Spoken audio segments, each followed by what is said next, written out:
El niño de 16 años que planeó el crimen más perturbador del Perú, el video es de Ricky XD. Van a estar encontrando el video original sin comentarios aquí en la descripción. En 2012, un niño de 15 años salió de su casa en Perú, Cusco, para hacer un trabajo grupal, pero nunca volvió. Lo que sus padres descubrieron después fue que ese trabajo era mentira, una excusa que dos hermanos llevaban 2 años planeando para torturarlo y asesinarlo. Y 14 años después, ahora, están en libertad. Este es el caso de Jefferson Farfán Mendoza. Para entender este caso, primero tenemos que conocer a Jefferson. Él tenía 15 años y vivía en Lucre, un distrito de la provincia de Quispecanchi, a unos 30 kilómetros del centro de Cusco. Cada mañana hacía un recorrido para llegar al colegio arquidiocesano San Antonio Abad, uno de los colegios el niño era Rotter.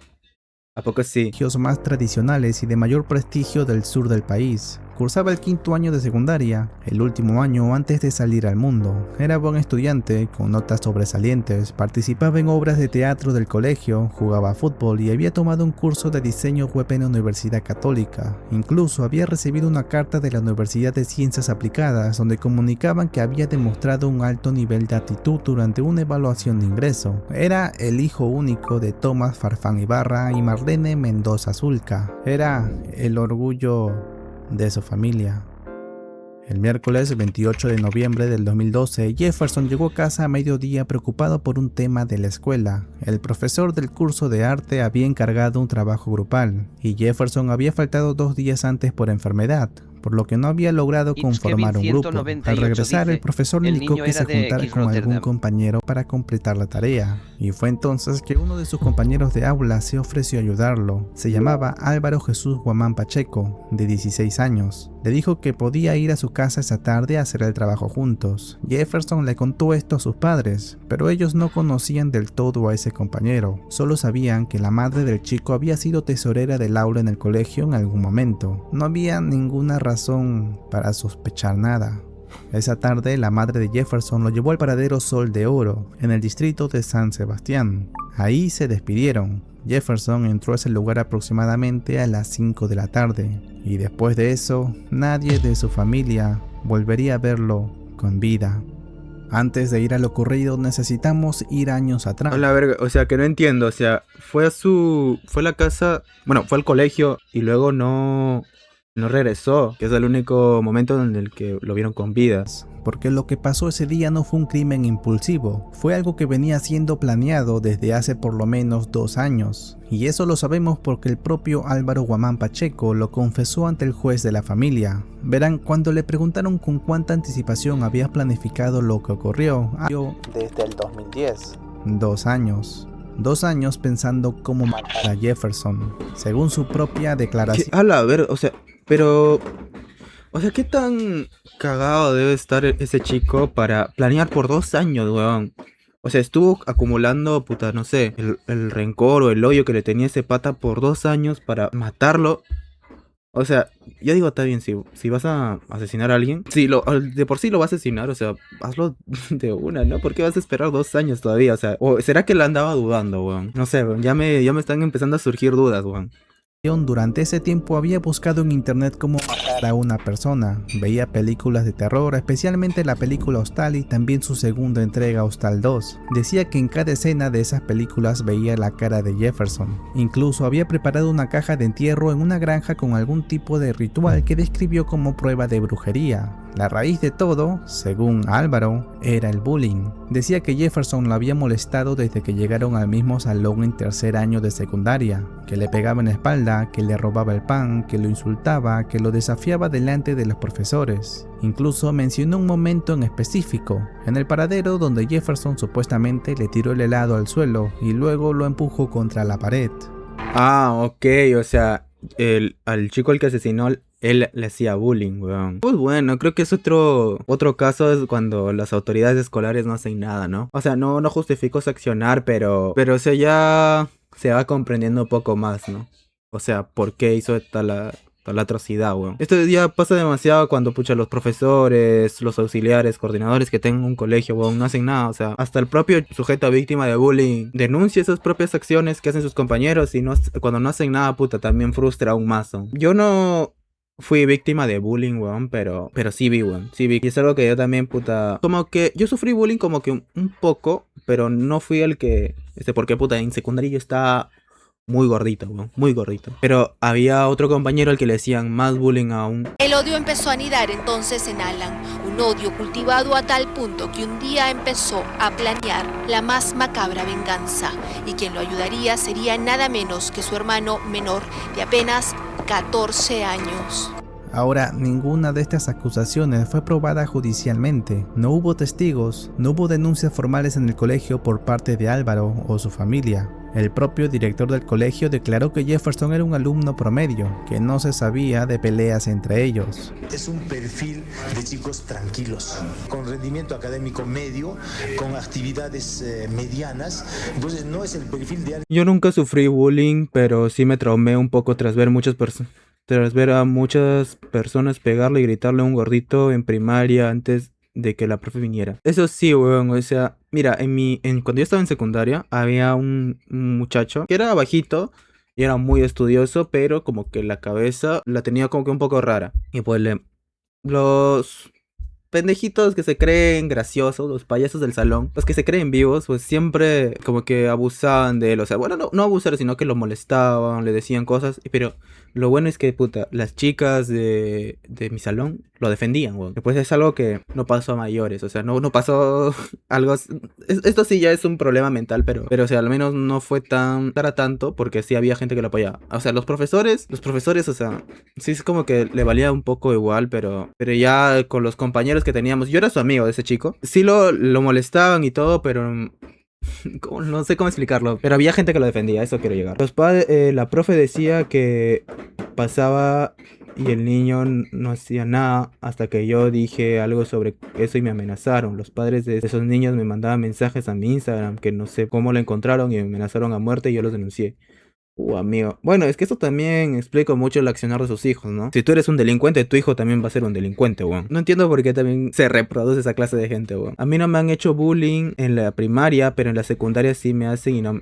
Si me hacen, no me dejaré. Eso, mano. O sea, tienes que defenderte, ¿no? Bueno, tampoco incitar a la pelea, porque el odio siembra más odio, weón. No sé, primero haz algo, weón. O sea, habla con tu profesor o con los profesores. Luego ya simplemente, si no pasa nada, pues ya te defiendes, weón. Que dice, yo me besé con mi profe. ¿Qué mierda, weón? Comendándole, pórtate bien.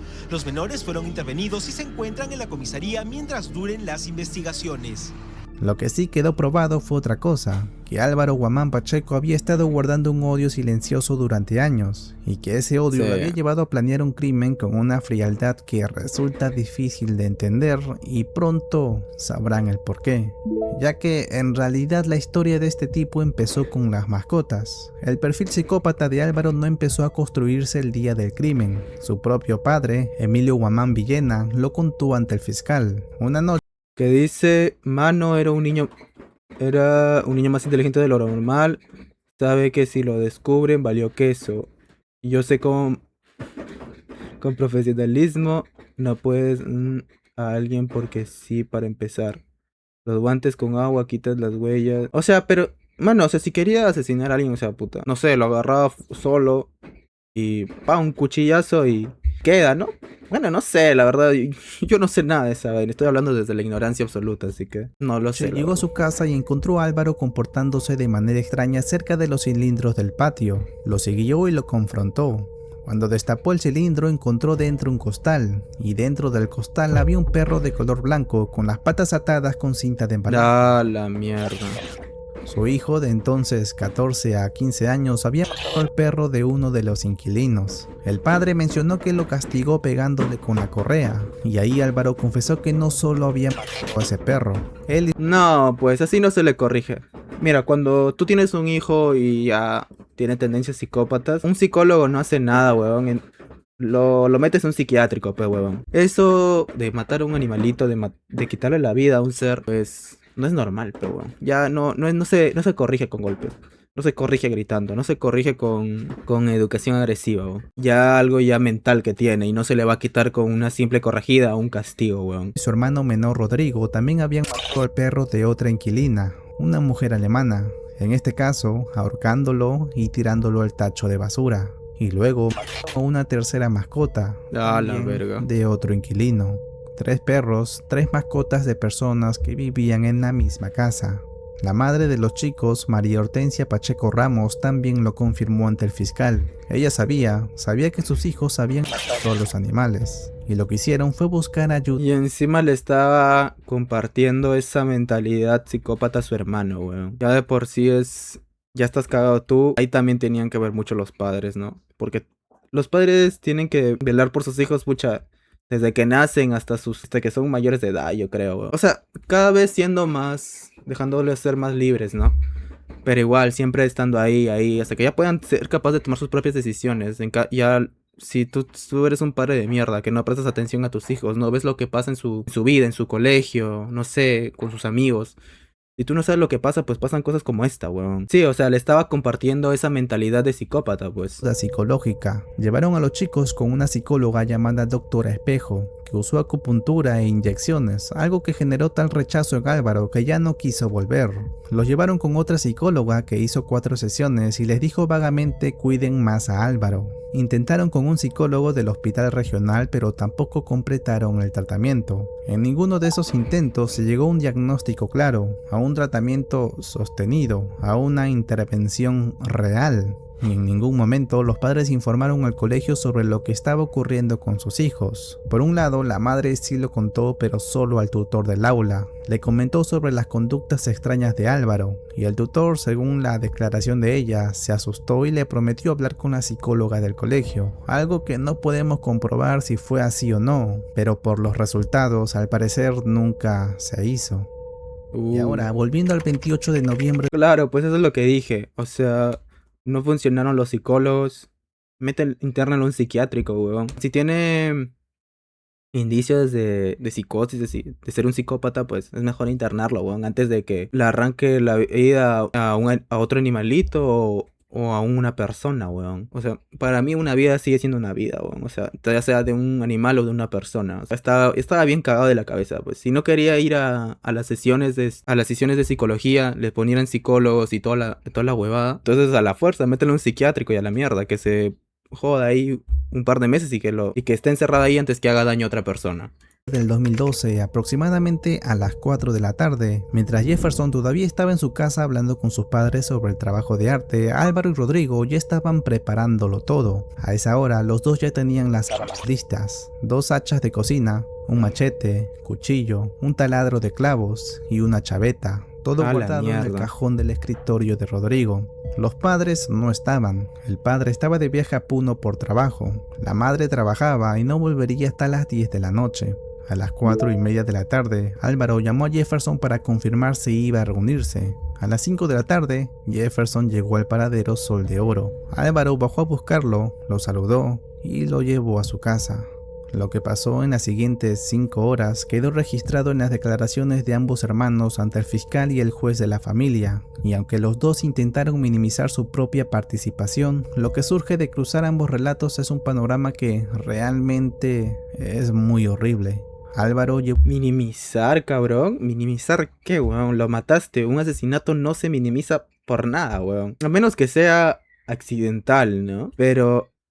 Llevó a Jefferson a la biblioteca de la casa, la cerró con llave y llamó a su hermano. Rodrigo entró y golpeó a Jefferson en la parte posterior de la cabeza con el lado no filoso del machete. Jefferson gritó del dolor, pero no cayó. Álvaro sacó la chaveta y la apoyó en el cuello de Jefferson. Le dijo que se sentara y él obedeció. Lo llevaron al cuarto de Rodrigo, lo sentaron en una silla de cuero y le ataron las manos con cinta de embalaje. Entonces comenzó algo que Álvaro describió ante el juez como contarle su propia vida. Empezó a reclamarle todos los supuestos agravios de los años anteriores: los golpes en la espalda, el helado tirado al suelo, los insultos. Jefferson respondió que él también había sido molestado en su pueblo de Lucre, que le decían cholo y que le escupían. Los dos en algún punto estuvieron hablando. Una conversación extraordinariamente perturbadora si uno considera lo que estaba pasando al mismo tiempo. Jefferson estaba atado con una chaveta que lo amenazaba, completamente a merced de dos hermanos que llevaban 2 años planeando ese momento. Rodrigo fue enviado a comprar veneno para ratas y una hoja de Gilet. No encontró el veneno porque las ferreterías estaban cerradas y volvió solo con la Gilet. Álvaro se puso una máscara que había fabricado inspirándose en una de las películas de terror que tanto veía. Le dijo a Jefferson que él lo había convertido en... Le dijo que tenía la culpa de todo. Después de eso, lo llevaron al baño.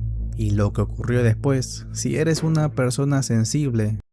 No, pues, o sea, echarle la culpa al chico no justifica tu accionar, weón. O sea, sí estuvo cagado que te haga bullying, estuvo cagado todo lo que te hizo, pero eso también viene tanto de uno mismo como la crianza que te da tus padres. Vuelvo a repetirlo, si tus padres no están metidos ahí en tu educación, en tu, no sé, en tu bienestar, pues pasan cosas como esta, weón. Tal vez el niño se ha criado solo, ¿no? O sea, tenía sus padres presentes, pero no tan inmiscuidos en su vida como debería haber sido. Hay muchos factores como para que se pueden recolectar para que no haya pasado esta mierda, pues. Te recomiendo adelantar el video. En el baño, Álvaro comenzó a cortarle el cuello con la hoja de Gilet. Lo cortó varias veces. Ah, la mierda. No moría. Según el relato de Rodrigo, Jefferson seguía hablando, pedía constantemente su celular, y en medio de eso parecía suplicarle a Rodrigo que controlara a su propio hermano, que detuviera a Álvaro. Rodrigo limpió las manchas de sangre de la alfombra mientras su hermano mayor seguía en el baño. En un momento entró y encontró a Jefferson todavía vivo. Álvaro y Rodrigo continuaron atacándolo con cuchillos de cocina y las hachillas. Jefferson les dio una patada en los genitales a Rodrigo en algún punto. Intentó resistir, pero no podía hacer nada. Estaba atado, estaba agotado, estaba perdiendo sangre. Le dieron 26 puñaladas en el pecho. Mierda. Hasta que Rodrigo le señaló a Álvaro dónde estaba el corazón. Y ahí fue donde se dio la última puñalada. Tenían que hacer en grupo ese trabajo. Y entonces le había tocado a esos asesinos el grupo. Cuando viene le dice, tal día vamos a hacer el trabajo. En eso comienzan el trabajo. Comenzarán que haya sido, pero para las 8 ya estaba muerto. Lo habían degollado con cuchillo, lo habían metido. Ay, señor, ¿cómo lo cortan el cuello? ¿Cómo lo cortan el cuello? ¿Para qué? ¿Para qué? ¿Por qué no han pedido plata si es que han querido? A mi sobrino no lo han matado, lo han torturado, lo han asesinado, lo han acuchillado y lo han hacheado. Son psicópatas, esos no tienen sangre en la cara. Ah, la mierda. Que es un inútil, es un bruto, es un cholo. Más lo incitaba porque es un cholo hijo robado. Ya no puedo producir. Ah, la mierda, la familia, huevón. Chalán. No sé, ¿qué pena habrá pasado mi hijo? Ni una pizca de piedad. Durante casi una hora torturaron a su víctima con un filudo cuchillo. ¡Pido justicia! ¡Pido justicia! ¡A que saquen! ¿Por qué? ¿De qué? ¿Cuándo? O sea, no es por justificar a los asesinos, pero, huevón, tu hijo, su hijo, su familiar, al niño al que mataron también se las vivió haciéndole bullying al otro chico, ¿no? Pues no quiero justificarlo, pero esa fue una de las razones por la cual lo asesinaron. Hay algo que dejé pasar por alto, que es que dicen que él también sufrió de bullying, o sea, en su pueblo. O sea, a lo mejor, como él fue el bulleado en su pueblo, al mudarse a este otro pueblo, pues decía, entonces yo no me voy a dejar. Y se dan cuenta, es como todo va en secuencia, una cadena, bulleado tras bulleado. Y lastimosamente terminó en esto, ¿no? ¿Qué les ha hecho mi sobrino, señoritas? Sé que su sobrino nunca le hizo bullying. ¿Qué les ha hecho a mi sobrino? Pues lo dijo, les hacía bullying y pues el chico no estaba bien de la cabeza y pues terminó asesinándolo, ¿no? Pobrecito. Pobrecito el que asesinaron, o sea. Nunca por nada. Jefferson Farfán Mendoza murió aproximadamente entre las 9 y las 10 de la noche del 28 de noviembre del 2012. La necropsia posterior documentó lo que había pasado y sinceramente es realmente escalofriante. 4 heridas de hacha en la cabeza, una herida en el cuello de 24 centímetros, músculos y la tráquea completamente seccionados, 27 heridas punzocortantes penetrantes en el tórax. Los peritos determinaron que las lesiones habían perforado los pulmones, el corazón, el diafragma y el hígado. La causa de la muerte fue shock hipovolémico, es decir, pérdida masiva de sangre. La necropsia también reveló algo más. Las heridas que describieron los propios asesinos en sus declaraciones eran menos de las que realmente había. En otras palabras, habían minimizado la violencia incluso al confesar. Mientras todo esto ocurría en esa casa, los padres de Jefferson... Ya entendí cuando dijo minimizar, no lo había entendido muy bien. O sea, supongo que les habrá dicho, puta, solo lo acuchillamos y listo, no omitieron toda la tortura. Pero qué hijos de perra, weón. ¿Qué puedes hacer con esta gente? Mandarlos a rehabilitación, mandarlos a la cárcel. No, weón, eso se hace, la rehabilitación se hace cuando empiezan con sus tendencias psicópatas, ¿no? No cuando ya mataron a alguien. Ya es ¿cómo decirlo sin que suene feo? Una cagada para el mundo, weón. No sé. Jefferson estaban llamando a su celular sin obtener respuesta. Primero esperaron, después se preocuparon y llamaron a la madre de los hermanos Guamán Pacheco. Les dijo que Jefferson ya había salido a las 7:30 de la tarde y estaba en camino. Llamaron al celular de Jefferson una vez más y alguien contestó. Pero no era él. Era una voz que intentaba imitar la suya y decía: "Estoy en la casa de arriba". Los padres entendieron que algo estaba muy mal. Recorrieron comisarías, hospitales y no encontraron nada. A las 9:30 de la noche fueron al paradero Sol de Oro a buscar la dirección exacta de la casa. Una vecina les confirmó cuál era. Tocaron y nadie les abría. Insistieron y finalmente abrió una inquilina y Rodrigo, el hermano menor, que intentó convencerlos de que no sabía nada. Pero los padres no se fueron. Insistieron, entraron y en las escaleras que llevaban a la azotea encontraron manchas de sangre. A estas alturas Álvaro ya había escapado saltando el muro del vecino. Los padres consiguieron que un efectivo policial los acompañara y la madre de los agresores, que llegó cerca de las 11 de la noche, abrió el baño con llave y había sangre en las paredes, en el cielo raso, pero el cuerpo no estaba. El hermano de Marlene, la madre de Jefferson, subió a la azotea y ahí había una puerta de madera cerrada con alambres. La forzó y en el fondo, cubierto con un costal, estaba el cuerpo de Jefferson. Thomas, el padre, corrió para levantar a su hijo. Intentó cargarlo y en ese momento se dio cuenta que el cuello de Jefferson había sido completamente seccionado. Los huesos de la columna eran lo único que mantenía la cabeza unida al cuerpo. Tomás Farfán Ibarra se desmayó y la madre entró en shock. Las investigaciones policiales avanzaron rápido. Rodrigo... Imagínate que, puta... No tienes que ser tu hijo, puta. Imagínate tu familiar, tu hermano, tu primo, alguien que quieras mucho, puta, encontrarlo así, weón. Imagínate el trauma que se deben llevar esos padres, weón. Qué mierda, o sea... Y todo por algo que se pudo haber solucionado si los adultos y las autoridades del colegio se hubieran dado cuenta, weón, de eso. Fue detenido en el lugar y Álvaro fue capturado en la provincia de Anta al día siguiente. Ambos confesaron la planificación, las armas, la gilet, la máscara. Álvaro dijo que con cada golpe se libraba de los maltratos que había recibido. Rodrigo dijo que su hermano lo había amenazado con matarlo a él también si no colaboraba. Los investigadores también encontraron una nota en la casa de Álvaro en donde había escrito para intentar hacer pasar el crimen como un suicidio. Y también sobres de veneno de ratas que al parecer estaban pensando en dárselos a Jefferson antes de matarlo. Los dos hermanos fueron enviados... Amigo, ¿cómo haces pasar eso por un caso de suicidio? O sea, ¿quién se suicida con 26 apuñaladas en sí mismo? O sea, ¿eres estúpido? O sea, al Centro Juvenil de Diagnóstico de Marcavalle, en el Cusco, porque tenían 16 y 14 años. Porque en el Perú, cuando un menor de edad comete un delito, la ley no lo puede juzgar ni condenar al igual que un adulto. No hay una... No, pues eso es lo que está cagado acá en el país. Yo digo, si tú matas a alguien, pues... ya sea niño o adulto el que mate, pues que lo juzguen igual, weón. Ya se vaya a la cárcel o se vaya a un centro como esas prisiones para menores de edad, no me acuerdo el nombre. Eso no va a devolver a la persona a la vida, weón. Siempre he pensado que, puta, en este caso la pena de muerte sí aplica, weón. Tanto en menores de edad como para mayores de edad, porque el pensamiento psicópata no tiene preferencia de edad, weón. No tiene. ¿Qué vas a hacer? O sea, vas a seguir siendo un peligro. O sea, si tú crees que en prisión o en en un centro de menores, va a recibir la ayuda que no le han dado afuera? No, pues huevón.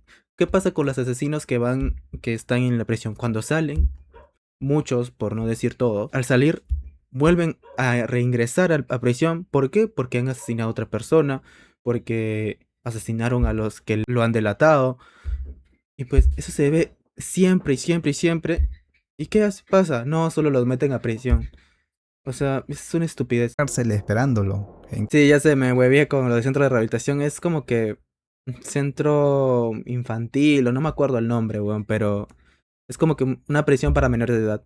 Cambio, el sistema contempla lo que se llama una medida socioeducativa, que es básicamente el equivalente penal para adolescentes, internamiento en un centro juvenil con programas de rehabilitación en lugar de ir a una prisión. El 6 de marzo del 2013, el juzgado especializado de casos de menores de Cusco los declaró culpables de asesinato. La medida que les impusieron fue de 6 años de internamiento en el centro juvenil. Además, ordenó que durante ese tiempo recibieran tratamiento psicológico y psiquiátrico, y como compensación económica para la familia de Jefferson, dispuso que los hermanos y sus padres pagaran de forma conjunta 60.000 soles. Esa decisión fue apelada por los abogados de los menores, pero el Tribunal Superior lo confirmó sin cambios en abril del 2013. La sanción de estos dos menores infractores ha determinado una medida socioeducativa de internamiento por el máximo que prevé la ley. Estos son 6 años de internamiento en un centro de menores. 6 años de internamiento. Álvaro tenía 16 cuando cometió el crimen. Con 6 años de internamiento quedó libre alrededor de los 22. Rodrigo tenía 14, salió alrededor de los 20 años. Hoy, en el momento en que estás viendo esto, ambos son hombres libres. Después de todo eso, empezó otra batalla, la de los padres de Jefferson, que obviamente decidieron ir a por más, ya que realmente esto no puede considerarse justicia. En marzo del 2013, Tomás Farfán Ibarra y Marlene Mendoza Zulca presentaron una demanda ante la justicia civil para que los responsables les pagaran una compensación económica por todo el daño sufrido. Es importante entender que esto es un proceso completamente separado del caso penal contra los menores, mientras que en el caso penal se juzga a los culpables y se les impone una... O sea que les dieron... 6 años por matar a alguien. 6 años vale la vida de una persona, huevón. 6 años vale... Así de cagada está este sistema, no sé, penitenciario acá en mi país, huevón. Qué mierda. Huevón, puta, si lo vas a meter a prisión y no lo vas a condenar a pena de muerte, huevón, métele, puta, sus 40 años, 50 años, huevón. O que nunca salga de prisión. Así como hacen en El Salvador, huevón. Hay prisioneros como con 500 años de prisión. Pena. En la vía civil lo que se busca es que alguien responda económicamente por las consecuencias del daño causado, y estos pueden ir en paralelo. Los demandados en ese proceso civil fueron los padres de los asesinos, Emilio Guamán Villena y María Hortensia Pacheco Ramos, y el arzobispado del Cusco como dueño del colegio de San Antonio Abad. Los argumentos contra los padres eran claros. La ley los hace responsables por los daños que causan sus hijos menores, y además ellos sabían lo que estaba pasando con Álvaro y no tomaron las medidas necesarias. Contra el colegio, el argumento era que el tutor del aula había sido informado de las conductas preocupantes de Álvaro y no hizo nada, y que el propio colegio había organizado una tarea grupal sin ningún protocolo de seguridad que pudiera haber impedido lo que pasó. El monto pedido era de 10 millones de soles, pero lo que vimos después fue uno de los procesos judiciales que hace entender por qué mucha gente termina perdiendo la fe en la justicia. El caso pasó 4 veces por el juzgado de primera instancia. 3 de esas 4 sentencias fueron anuladas por el Tribunal Superior porque los jueces no habían explicado bien cómo llegaron a sus conclusiones, o habían fijado un monto sin justificar de dónde salía el número, o directamente habían declarado improcedente la demanda con un argumento que el Tribunal Superior rechazó. En total, el proceso se extendió por más de 10 años de idas y vueltas antes de que hubiera una decisión que quedara en pie. Todo ese tiempo, los padres de Jefferson, que no tenían recursos para pagar abogados, fueron representados de forma gratuita por el consultorio jurídico de la Universidad Nacional de San Antonio Abad, del propio Cusco, el mismo colegio donde estudiaba Jefferson. En mayo del 2023, el Tribunal Superior de Cusco emitió finalmente la resolución que cerró el caso en esa instancia. El resultado fue el siguiente. Los padres de los asesinos debían pagar a la familia de Jefferson por el sufrimiento personal que les causó perder a su hijo de esa manera, 14.000 soles, y por todo el dolor moral, el trauma y el daño psicológico que eso les causó para el resto de su vida, 26.000 soles. En total se reconoció en el proceso civil 40.000 soles. Sumados a los 60.000 de compensación que había ordenado el juzgado de menores, la familia de Jefferson recibió en más de 10 años de lucha legal un total de 100.000 soles. El colegio, el arzobispado del Cusco, fue absuelto. El tribunal consideró que el crimen ocurrió fuera del horario y las instalaciones del colegio. O sea, 100.000 soles es mucho dinero, pero no vale un hijo. Sé que se ve feo medir todo con dinero, pero ¿con qué otra cosa puede recibir los padres para nada va a devolver a su hijo a la vida, así que ¿qué es lo que queda? Pues darles dinero, ¿no? Por las acciones que hizo los asesinos de sus hijos, o sea, no me pongo en lado de ninguno de los dos, pues weón. Una mierda ambas partes. Y que por más que el tutor hubiera sido informado de los problemas de Álvaro, eso no era suficiente para hacer al colegio legalmente responsable de lo que pasó. Los padres de Jefferson no se conformaron con eso, elevaron el caso a la máxima instancia del Poder Judicial del país, la Corte Suprema, para pedir que todo fuera revisado y, si era posible, revertido. Al momento de realizarse este guión, la Corte Suprema aún no ha resuelto todo esto. Jefferson tenía 15 años, vivía a media hora del Cusco, era buen alumno, quería estudiar una carrera. La familia quedó destruida, no recibió ni el 1% de lo que pedía como compensación. Y el caso, para la mayor parte del país, quedó en el olvido hace mucho tiempo. Una vida cegada de manera cruel y sanguinaria, incomprensible para su familia y para todo un país.